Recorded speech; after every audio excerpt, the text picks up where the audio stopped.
Bapak, Ibu, dan saudara sekalian, firman Tuhan akan kita renungkan dari 2 Petrus 3 ayat 9 demikian. Tuhan tidak lalai menepati janjinya, sekalipun ada orang yang menganggapnya sebagai kelalaian. Tetapi ia sabar terhadap kamu, karena ia menghendaki supaya jangan ada yang binasa, melainkan supaya semua orang berbalik dan bertobat. Saudara-saudara sekalian, banyak orang dikatakan ataupun tidak, dalam hati bertanya-tanya, jika Tuhan Maha Kuasa, mengapa Dia membiarkan kejahatan merajalela? Mengapa orang jahat umurnya panjang? Bahkan tidak sedikit yang hidup makmur dan sepertinya kebal hukum. Sebaliknya, orang yang hidup benar justru mengalami perlakuan tidak adil, bahkan dianiaya. Bukankah Tuhan berjanji akan membela orang benar dan menghukum orang jahat?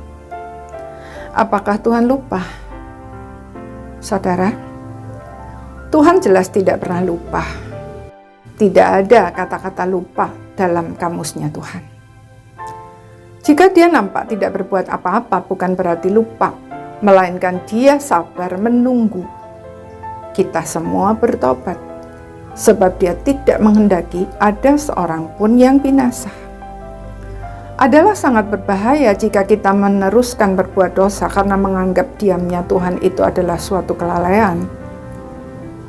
Diamnya Tuhan justru harus membuat kita takut dan segera bertobat, sebab berarti hati kita sudah sedemikian keras sehingga kita tidak mampu lagi mendengar suaranya.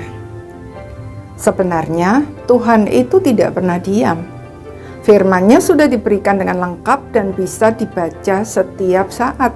Apalagi di era digital ini, firman Tuhan ada di mana-mana.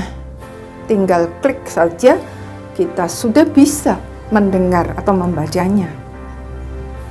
Jika kita menanggapi situasi itu sebagai kesempatan untuk berbuat dosa, maka dapat dipastikan hidup kita sedang meluncur ke bawah dan tidak ada yang mencegahnya.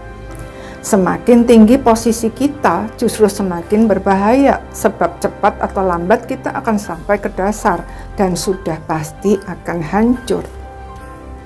Demikian juga jika kita kecewa karena kita hidup benar justru menderita, lalu memutuskan untuk ikut arus. Ini sangat berbahaya. Karena itu, mari kita tanggapi kesabaran Tuhan itu dengan bijaksana. Jika kita sudah di jalur yang benar, tetaplah hidup benar. Jangan goyah hanya karena apa yang nampak dari luar. Sebaliknya, jika kita masih ada di dalam dosa, segeralah bertobat. Sementara suara Tuhan, walaupun semakin sayup-sayup, masih bisa kita dengar.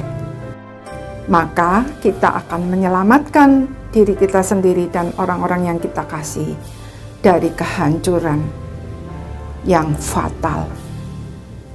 Amin.